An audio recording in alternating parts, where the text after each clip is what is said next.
세 번째 발표는요, AI5의 송경호 박사님이 발표를 맡아주시겠습니다.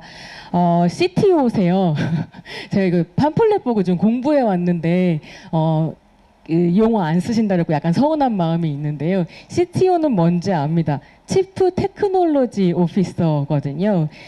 송경호 박사는 정치 철학 박사시면서 IT 업계에서 잔뼈가 굵은 경영자이시기도 합니다.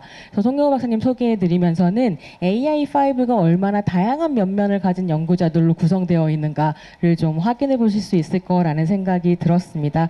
오늘 송경호 박사는 인공지능 시대 학부 교육이라는 제목으로 이야기 나눠주시겠습니다. 박수로 환영 부탁드립니다.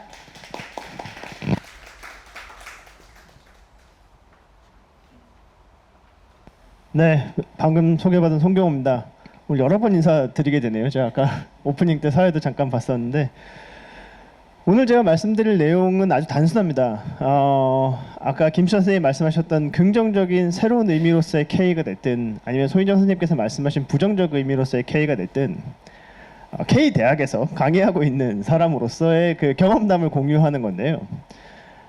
그렇게 하는 이유 중에 하나가 제가 이제 한국에서 학습박을 다 했고 물론 잠깐 일본에서 이제 공동 학위 과정을 한다고 유학을 갔다 왔습니다만은 한국에서 한국어로 공부를 한 사람인데 지금 모교에서 외국인 유학생, 물론 한국 학생 그리고 교환 학생들 상대로 영어로 현대 정치 철학 같은 걸 가르치고 있습니다. 민주주의 이런 가르치고 있고요. 지금 벌어지고 있는 이 상황 자체가 굉장히 K대학스러운 상황이죠. 그래서 이게 긍정이든 부정이든 이런 일들이 벌어지고 있고 또 다른 한편으로는 IT 업계에서 일했다고 말씀하셨는데 그것도 사실은 먹고 살기 위한 방편 중에 하나였거든요. 제가 이제 학문 후속 세대라는 아주 예쁜 이름으로 불리던 시절에 사실은 그게 좋은 이름이죠. 학문 후속 세대. 근데 이제 아무도 후속을 생각하지 않는 것인지 먹고 살 방편을 마련해주지 않아서 친구와 스타트업을 하자.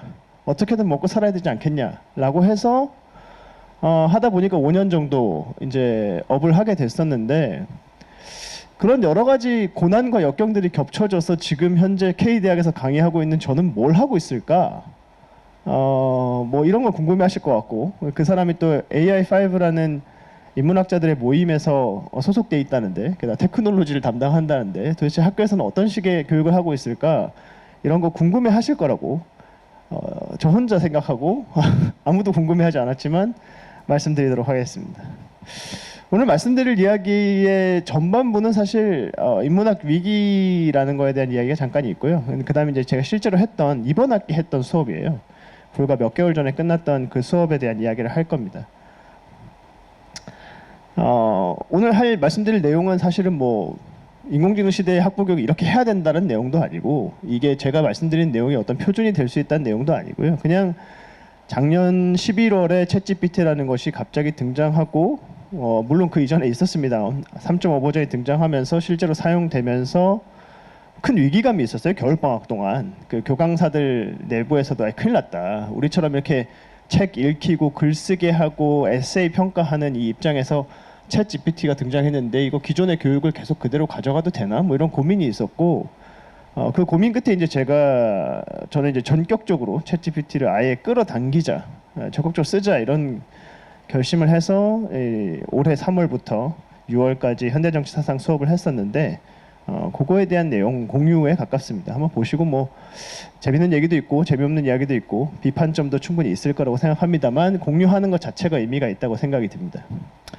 제가 하고 있는 작업들 중에 또 하나는 인문학의 위기, 보다 정확하게는 이제 정치학의 위기에 대한 연구들도 하고 있는데요.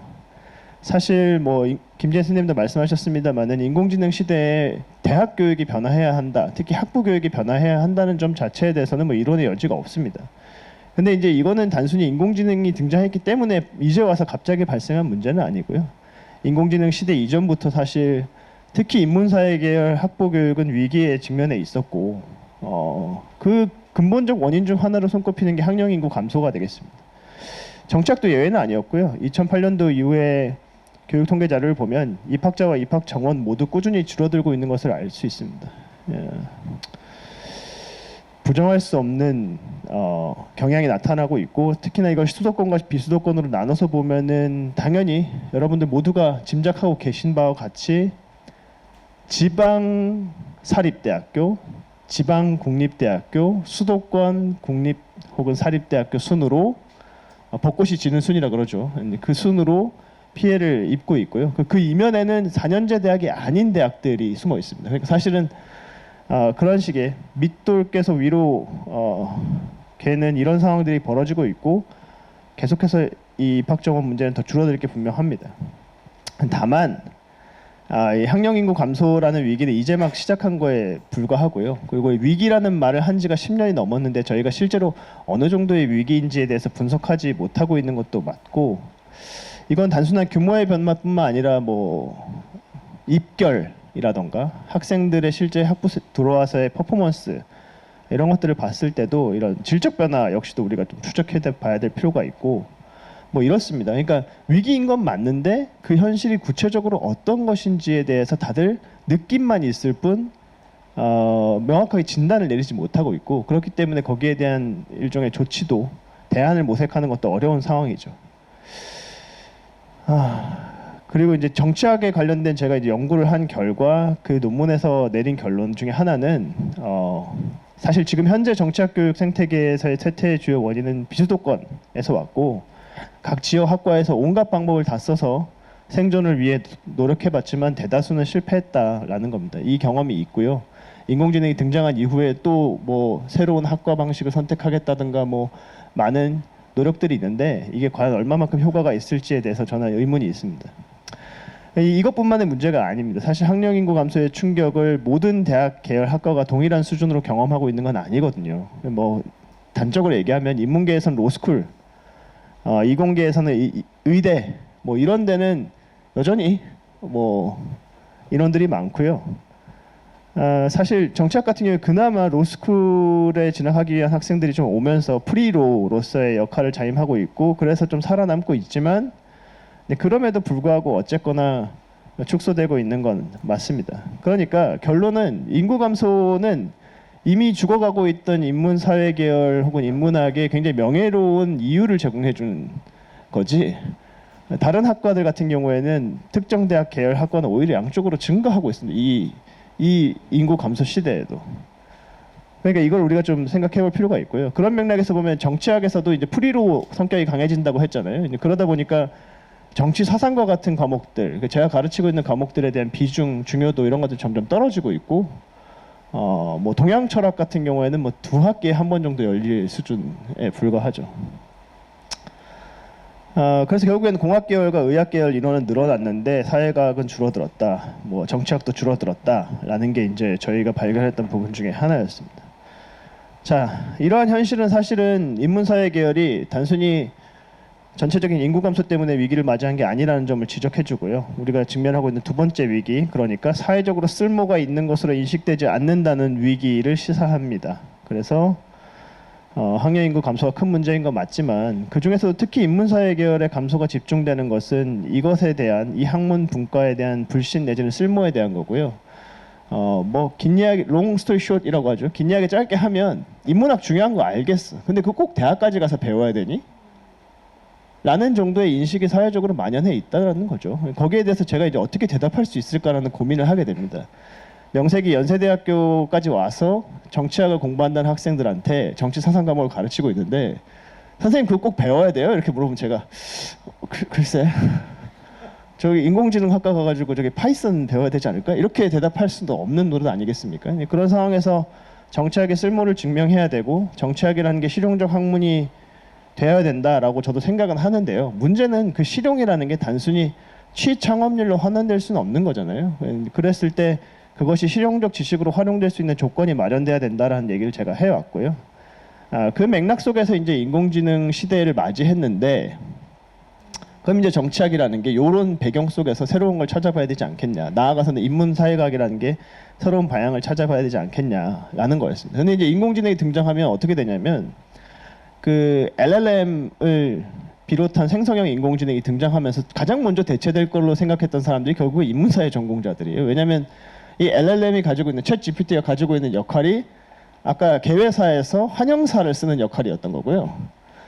그러니까 김만곤 대표님이 대체될 수 있는 위험에 있는 거죠. 이제 굳이 저희가 김만곤 대표님 안 부르고 챗GPT만 불러도 해결되는 그런 상황이 되었고 이제 학생들도 마찬가지로 그걸 느끼고 있었던 것 같아요. 그리고 이게 언론에서 그렇게까지 이 위기감이 증폭됐던 이유 중에 하나가 왜 기자분들이 이거 내 일자리 뺏기는 거 아니냐라고 생각했다는 거 아니겠습니까? 그러니까 결국에는 앞서 말씀드린 것처럼 글 쓰고 읽고 하는 거를 주로 하는 이 인문사회학에서 인공지능이 등장하니까 이건 정말 우리가 이제 더 이상 이걸 가르칠 필요가 더 없어진 거 아닌가라는 생각이 들었다는 거죠.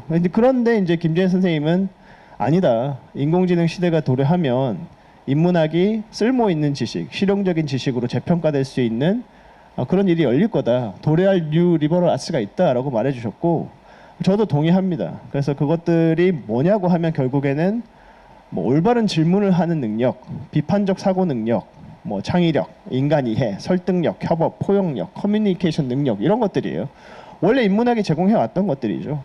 그리고 그걸 압축적으로 얘기하자면 결국에는 변화하는 시대에 새로운 것을 배울 수 있는 능력입니다. 이런 것들을 길러줘야겠다는 생각이 들었고 그래서 제가 이제 그 수업을 바꿔서 한 겁니다. 여기까지가 이제 전반부가 되겠습니다. 네. 전반부가 끝났는데 시간이 다 돼가네요. 그래서 결국에는 사회 일반 교양이 아니라 대학 수준에서 이런 것들 인문학을 다시 가르친다. 새로운 걸 배울 수 있는 능력을 가르친다. 근데 현대 정치 사상 수업을 한다. 이 여러 가지 딜레마 속에서 제가 선택한 방법은 결국에는 인공지능 서비스를 대학 수업에서 적극적으로 써보자는 거였고요. 목적 자체를 수정하진 않았습니다. 그래서 인공지능 시대니까 우리는 전혀 새로운 방식의 목표를 설정하고 전혀 새로운 현대정치 사상 교육을 해야 한다는 건 아니고요. 현대정치 사상 수업이 어쨌거나 지적 근력을 기르는 걸 목표로 하기 때문에 그 근력을 길러주게 하는 것은 그대로 두되 다만 도구로서 생성형 인공지능을 적극적으로 사용하자라는 거였고요. 텍스트와 함께. 그래서 이제 제가 실라버스에다가 우리는 학생들끼리뿐만 아니라 챗 GPT와 함께 한다, 콜라보레이션 한다 이렇게 실라버스에 썼었고 그것이 가지는 의미에 대해서 실라버스에 설명을 해놨었습니다. 그래서 이제 그런 학생들만 모였죠. 6, 70명의 학생들이 모여가지고 수업을 했는데 이제 첫 번째는 일단 저도 변해야 하니까 저도 인공지능을 씁니다. 그래서 모든 강의 내용을 다 텍스트화해서 노션이라는 서비스로 제공을 했습니다. 그래서 그 과정이 가능할 수 있었던 거는 이제 언어를 텍스트화하는 기술이 발전했죠. 클로버 같은 것들. 그러니까 제가 이제 미리 강의를 하고 그게 텍스트화가 되고 그 텍스트에 뭐 문자적 오류가 있거나 문제가 있는 경우는 역시나 챗 GPT가 됐든 딥L이 됐든 뭐 여러 가지 인공지능들이 수정할 수 있게 되니까 말 그대로 인공지능 조교가 저의 업무를 줄여줬기 때문에 제가 그걸 제공할 수 있었고요. 그걸 제공했을 때 이제 학생들이 제가 제공한 강의 노트에 질문을 답니다. 오른쪽이 이제 질문들인데요. 질문을 달고 자기들끼리 대답하고 이런 것들이 가능해지죠. 그러니까 교실 밖에서의 교육을 했던 거고요. 그리고 학생들한테도 이런 것들을 갖다가 열심히 쓰게 해서 근데 성과물이 나와야지 의미가 있다는 생각이 들어서 온라인 매거진을 만들게 했어요. 그리고 이 과정에서 인공지능 적극적으로 쓰도록 했고요.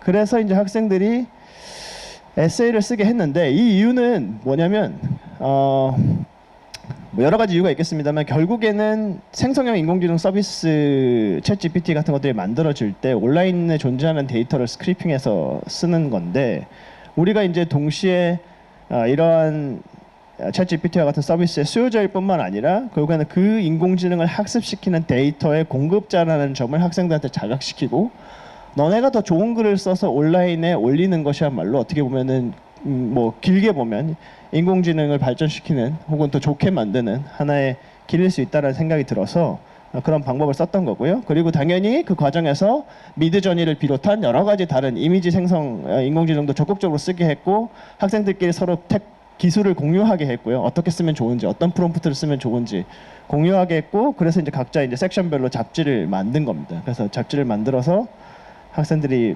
퍼블리시를 했고 온라인 상으로 그래서 이제 결국에는 저는 이제 그 평가가 어떻게 할 거냐 이게 문제였는데 저는 이제 챗 GPT를 활용하되 문제는 그 일련의 상호작용 자체를 기록하는 것으로 그러니까 로그를 남기는 방식 그러니까 이것마저도 컴퓨터스러운 거죠. 컴퓨터는 모든 프롬프트와 대답이 다 로그로 남거든요. 그것처럼 학생들이 인공지능과 소통하는 건 역시 로그로 남겨라 이게 이제 또 하나의 숙제였고 그 로그로 남기는 방식 역시도 노션과 같은 페이지를 활용해서 학생들이 이제 새로운 시스템 속에서 자기의 로그를 남길 수 있도록 했고 서로 공유할 수 있도록 했습니다. 그래서 이제 이 수업은 거의 교실 밖에서 이루어지는 분량이 엄청나게 많았고요.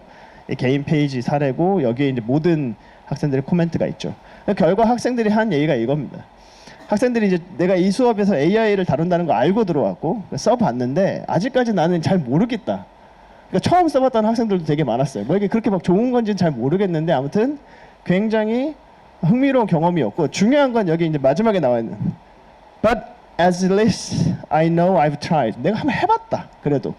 그러니까 인문사회가 학생들이 실제로 수업에서 인공지능을 사용해가지고 무언가를 해보는 경험을 제공했다라는 것 자체에 굉장히 의미를 많이 가졌고요. 또 다른 학생들 같은 경우에는 처음에 자기가 인공지능 이런 거는 학교 수업에는 전혀 쓸모가 없을 거라고 생각했다. 왜냐면 할루시네이션 너무 많고 그러니까 이걸로 무슨 좋은 글을 쓸 수 있을까 이랬는데 제가 이제 자꾸 권장하고 서로 프롬프트 쓰고 뭐 이런 경험을 해보면서 아 이게 어느 정도 수준에서는 그래도 나한테 도움이 될 수 있겠구나라는 걸 깨달았다는 거예요. 근데 다만 좋은 글을 쓰려면은 확실히 내가 써야 되는 거라는 것도 깨달았던 거예요. 그러니까 결국엔 써보게 하고 우리가 두려워할 게 아니라 전혀 인공지능과 상관없어 보이는 것 같은 이런 수업에서 열심히 쓰게 하고 그것들을 활용해보게 하고 그 결과를 또 오픈하게 하고 시스템을 통해서 이런 새로운 도구들을 적극적으로 개입시킴으로써 학생들이 오히려 내가 여기서 배우고 있는 지식의 중요성을 확인했다는 거예요. 아 이거는 인공지능이 제공해줄 수 있는 게 아니구나. 이거는 내가 스스로 읽고 생각하고 공부해야지만 알 수 있는 지식이구나. 그게 사실은 인문화이구나. 뭐 이런 경험을 하게 됐다는 그런 뻔한 이야기 되겠습니다. 네, 감사합니다.